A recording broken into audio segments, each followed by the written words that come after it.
Boa noite, boa noite, boa noite a quem já chegou, a quem chegará, aqueles irmãos que nos assistirão pela manhã, à tarde, à noite. Então, sejam todos bem-vindos. Bom dia, boa tarde, boa noite. Como sempre fazemos, todos os domingos, o nosso Evangelho no Lar. Que possamos estar receptivos às bênçãos desse mestre, desses benfeitores amigos que nos acompanham nesta tarefa. Com certeza, sempre apostos para nos auxiliar, para nos amparar. Vamos, nesse momento, quando são 19 horas, elevar o nosso pensamento ao Mestre Jesus, à nossa Mãe amorosa, rogando o amparo, que possa, Mestre Jesus, ir adentrando o ambiente onde nos encontramos e que a Tua luz vá iluminando tudo e todos, porque Tu, Mestre amado, não combinas com as trevas, com o sofrimento, com a dor. Tu, Mestre Jesus, que és paz, é luz, és amor. Convidamos a Ti, aos nossos anjos de guarda, aos nossos mentores amigos, que fiquem conosco, nos abençoando e colocando nas nossas águas o medicamento invisível. Que possamos juntos fazer mais um Evangelho no Lar. Que assim seja. Que assim seja, Mestre Jesus. Hoje nós vamos ler um pouquinho do capítulo 2 do Evangelho, para quem gosta de nos acompanhar, que fala no item 5 sobre o ponto de vista. E como sempre trazemos como nosso companheiro dos Evangelhos o livro Vivendo o Evangelho, que é psicografia de Antônio Badui Filho, pelo Espírito André Luiz. O André Luiz, que aí está mais uma vez, nos trazendo reflexões. E nos diz o André Luiz, sob o ponto de vista: a ofensa machuca, mas absorve, mas observe. A ofensa machuca, mas observe. A vingança dificulta. O perdão facilita. Olha o ponto de vista. Então, quando alguns de nós querem a vingança, os outros perdoam. Então, quem se vinga dificulta, porque, claro, adquirimos mais dívidas, né? São mais dívidas contraídas quando nos vingamos. E o perdão facilita. Melhora para nós, melhora para o nosso próximo. O desespero desorienta, mas repare, a descrença abate e a fé encoraja. A doença incomoda, mas considere, a revolta complica e a resignação alivia. A dificuldade perturba, mas examine. O comodismo prejudica e o trabalho ajuda. O sarcasmo dói, mas avalie. O revide nivela. O esquecimento eleva. O desprezo magoa, mas analise. O ódio atormenta e o amor acalma. É importante expor seu ponto de vista a respeito da vida, exaltando os ensinamentos do Evangelho, mas suas atitudes é que vão revelar se você realmente está com Jesus. Então, está aí o André Luiz nos fazendo, através dessas comparações, nos fazendo refletir. Quando ele diz aqui que a dificuldade perturba, nós se examinarmos, quando nos acomodamos naquela dificuldade, estou passando por essa dificuldade, mas não fazemos nada, nós sairemos prejudicados, com certeza. Vamos aumentar essa dificuldade. Mas se vamos trabalhar por aquilo que nós precisamos melhorar, para que aquela dificuldade desapareça, claro, esse trabalho vai nos ajudar. Quando a doença, quando a enfermidade se achega, e aí ele manda nos considerar. Sabemos que aquele enfermo revoltado, mesmo que às vezes esteja ali para ele obter a cura, demora mais pela revolta. Já a resignação, não. Alivia, acalma, ele sabe que vai passar, ele se resigna. Depois ele diz que o sarcasmo dói, mas se avaliarmos, se nós revidarmos, nós estaremos no mesmo nível que o nosso agressor, que é aquele que fez sarcasmo conosco. Já quando esquecemos o sarcasmo, deixa para lá, não tem problema.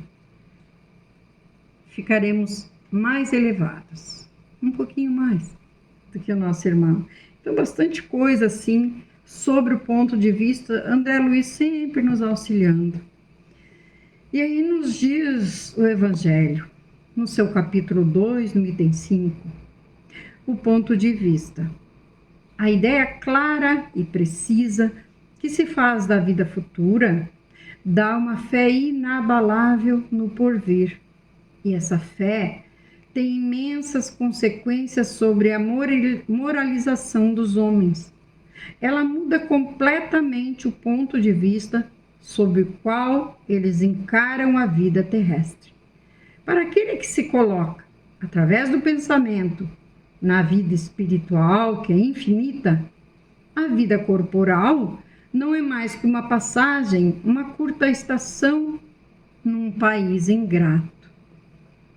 As vicissitudes e as tribulações da vida não são mais que incidentes que ele recebe com paciência, pois sabe que são de curta duração e devem ser seguidos por um estado mais feliz.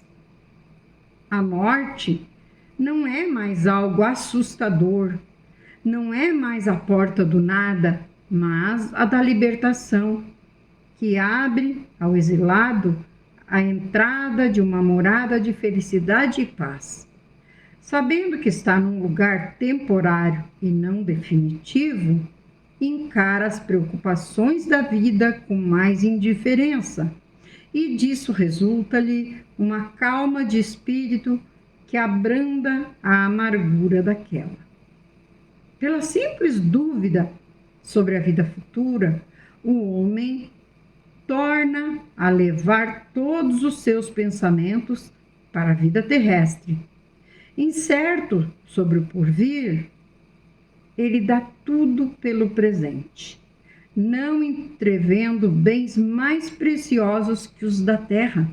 É como a criança que não vê nada além dos seus brinquedos. A perda do menor de seus bens é uma ferida pungente, um engano, uma esperança desiludida, uma ambição não satisfeita, uma injustiça da qual seja vítima, o orgulho ou a vaidade ferida, são tormentos tais que tornam sua vida uma angústia perpétua, fazendo de todos os seus instantes, voluntariamente, uma verdadeira tortura. Fixando seu ponto de vista pela vida terrestre, no centro da qual ele está colocado, tudo ao seu redor toma vastas proporções. O mal que o atinge, como o bem que compete aos outros, tudo adquire aos seus olhos uma grande importância. Assim, também ocorre a quem está no interior de uma cidade. Tudo lhe parece grande. Os homens que estão em altas escadas, os monumentos, mas, subindo numa montanha, homens e coisas vão parecer-lhe muito pequenos. Olha a comparação que está sendo feita aí. Assim ocorre com quem encara a vida terrestre do ponto de vista da vida futura. A humanidade, como as estrelas do firmamento, perde-se na imensidão. Ele então percebe que grandes e pequenos se confundem como formigas sobre um monte de terra, que proletários e patrões são da mesma estatura, e lamenta estes efêmeros que se ocupam tanto em conquistar aqui um posto que os eleva tão pouco e que guardam por tão pouco tempo. É assim que a importância atribuída aos bens terrenos está sempre em razão inversa à fé na vida futura. Então, quando começamos a olhar, a ver que a verdadeira vida é a do plano espiritual, nós vamos tentando melhorar, nós vamos lembrando que estamos aqui para a nossa evolução moral, a nossa evolução espiritual. Estamos aqui de passagem, a nossa verdadeira morada não é aqui. E é isso que é mais difícil para nós, seres humanos, aceitarmos e levarmos realmente com seriedade, né? Encararmos com seriedade, com responsabilidade. E tentarmos fazer a nossa reforma íntima, a cada dia um pouquinho. E nos diz assim o roteiro sistematizado, que sempre trazemos também para nos auxiliar com aquelas questões que muitas vezes queremos saber, aquelas perguntas, e aí nos intimidamos ou não temos como fazer. Então, nos diz assim o roteiro sistematizado sobre esse item 5 do ponto de vista.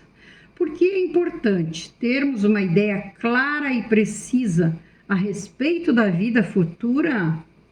Porque é do conceito que dela fazemos que dependerá a nossa compreensão e aceitação resignada das vicissitudes e tribulações da vida terrena. O ponto de vista sob o qual encaramos a vida terrena depende da ideia clara e precisa que temos sobre a vida futura.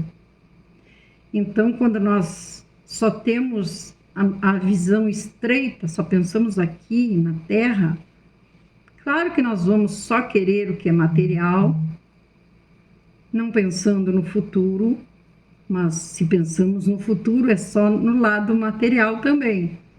E quando nós pensamos na vida futura, plano espiritual, nessa vida do plano espiritual, nós já vamos, as nossas atitudes já serão direcionadas para o nosso melhoramento moral, espiritual. Já vamos usar mais de empatia, vamos querer ser melhores hoje do que fomos ontem. E tudo isso é muito importante, porque muda muito a nossa visão quando nós começamos a ver essa realidade. O que ocorre com as pessoas que concentram todos os seus esforços e pensamentos na vida terrena? Fazem de tudo para conseguir os únicos bens que lhes parecem reais, os bens materiais, aquilo que falamos, e se sentem diminuídas, sofrendo verdadeiras torturas quando se veem privadas dos valores e bens terrenos de que eram detentoras. Pelo simples fato de duvidar da vida futura, o homem dirige todos os seus pensamentos para a vida terrestre. A importância dada aos bens terrenos está sempre em razão inversa à fé na vida futura. Aqui, quando fala que que diz assim, né? Sofrendo, se sentem diminuídas, sofrendo verdadeiras torturas quando se veem privadas dos valores e bens terrenos de que eram detentoras. Quantos suicídios já aconteceram pela perda da fortuna, pela perda de algum órgão? Perdas. Tudo isso por não ter a visão da vida futura. Porque se eu sei que a minha vida vai continuar, não vai adiantar eu tirar a vida do corpo, porque eu vou continuar. E aí, se aqui eu tinha um problema, lá eu terei um bem maior, porque eu me desfiz daquele empréstimo que Deus me deu, que é esse corpo de matéria, para que pudéssemos passar as nossas provas e seguirmos depois bem melhores rumo ao Pai, melhores do que quando aqui aportamos.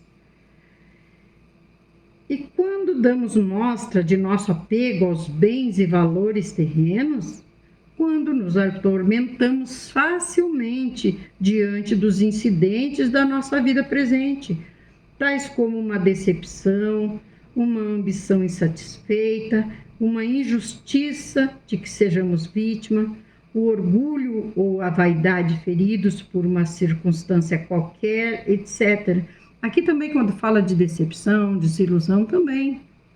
Muitas vezes aí queremos vingança, podemos falar novamente de suicídio também, com desilusões amorosas principalmente, né? Às vezes tirando a vida do ser amado, e aí se diz, matei por amor. Não, o amor não mata ninguém.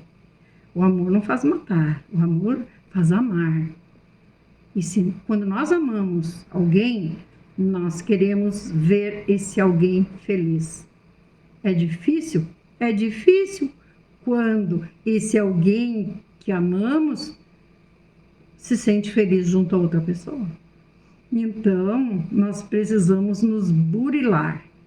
Nada é fácil, mas aí quando nós olhamos o nosso olhar para o passado e lembramos que o mestre que nada fez, sofreu tanta injustiça, tanta maldade, crueldade, nós já temos uma caminhada, nós já erramos bastante. E ainda nos julgamos muitas vezes vítimas. Não, nós não somos. E aí diz assim: por que ocorrem tais situações?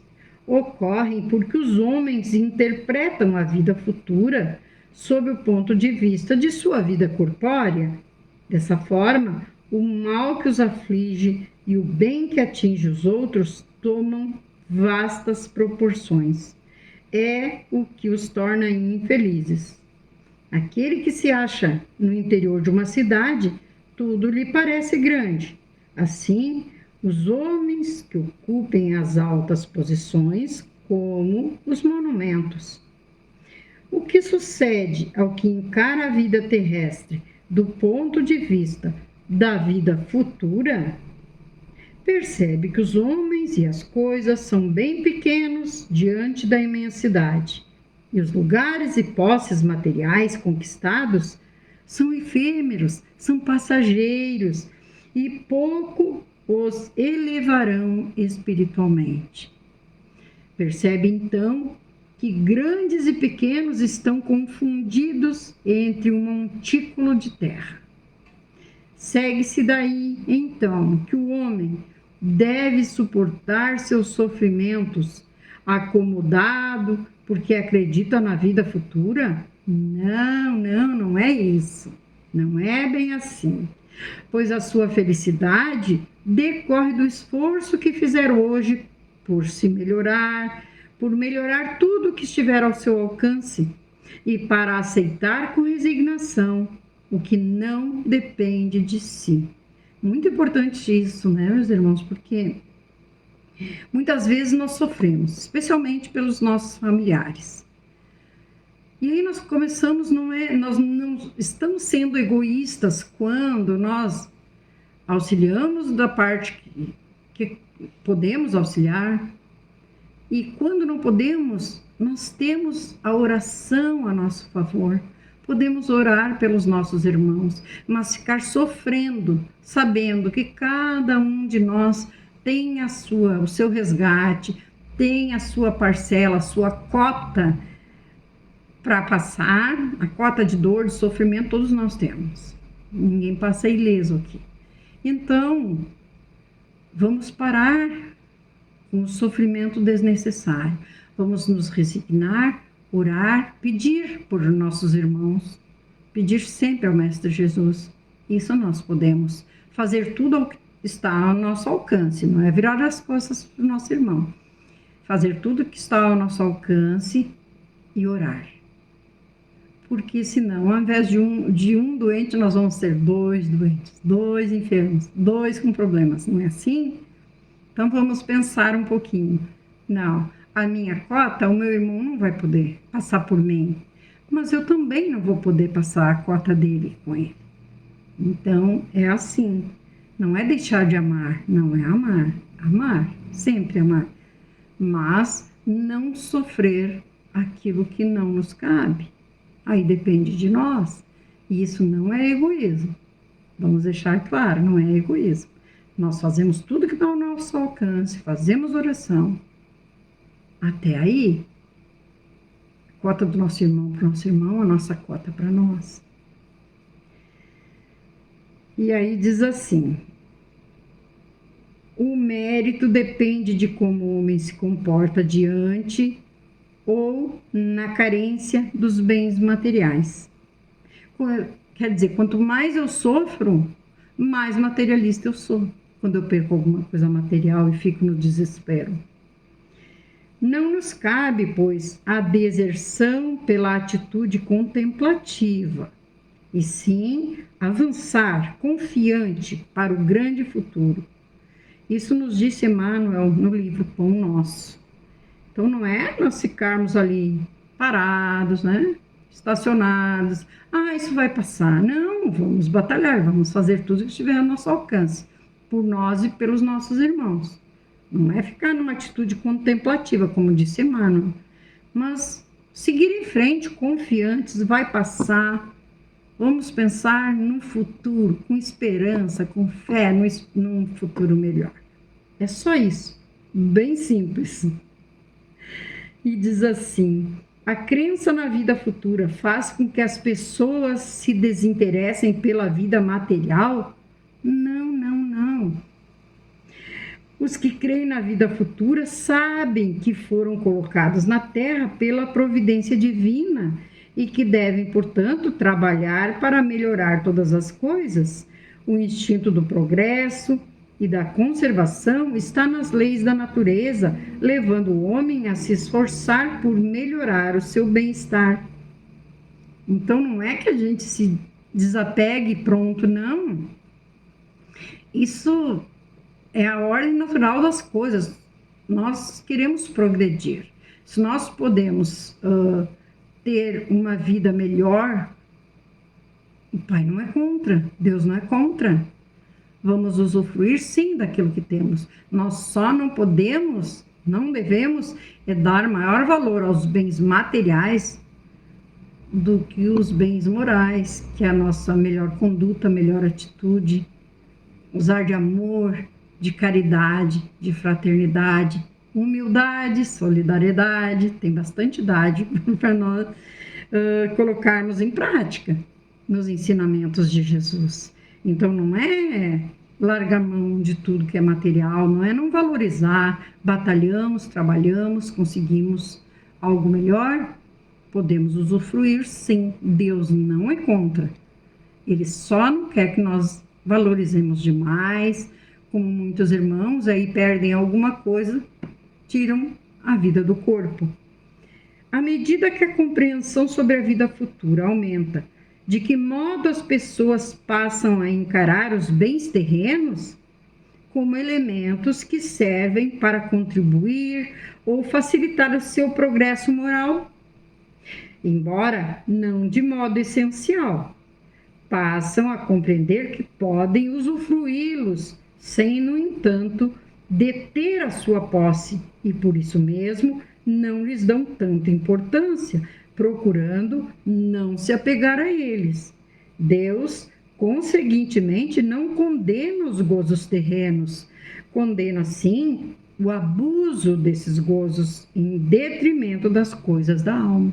Simples assim, aquilo que falamos, Deus não é contra que possamos usufruir de tudo aquilo que conquistamos. Não, ele não é contra.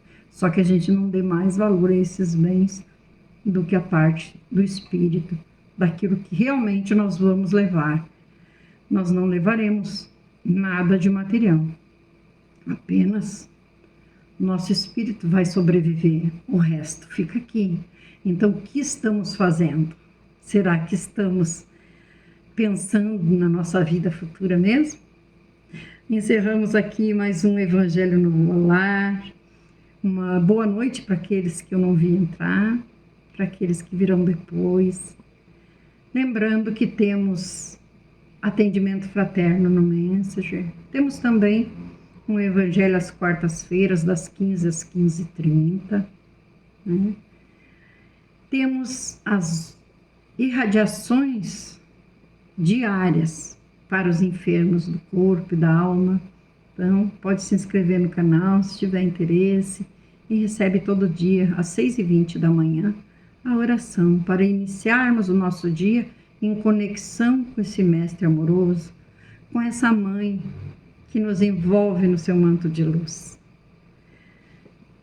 Vamos já com as nossas águas, agradecendo a companhia do Mestre Jesus, do nosso anjo de guarda, do nosso mentor, desses benfeitores amigos, trabalhadores da tua seara, Mestre Jesus, que estiveram conosco esse tempo todo, colocando medicamento invisível nas nossas águas. Queremos te pedir, Mestre amado, que tenhamos todos, encarnados e desencarnados, que aqui se encontram nesse momento, que tenhamos todos uma semana de paz, de amor, de união, de progresso, tanto no lado profissional, aqui terreno, como no lado espiritual, que as nossas atitudes no bem a cada dia cresçam um pouco mais, que possamos evoluir, Mestre Jesus, para sempre estarmos conectados a Ti e contigo possamos nos sentir amparados, protegidos. Por isso te rogamos o amparo hoje e sempre. Guia-nos, Mestre amado, com a Tua luz em mais uma semana que se inicia. Abençoa-nos hoje e sempre. Que assim seja. Que assim seja, Mestre Jesus. Um beijo no coração. Até o próximo domingo, se Jesus permitir.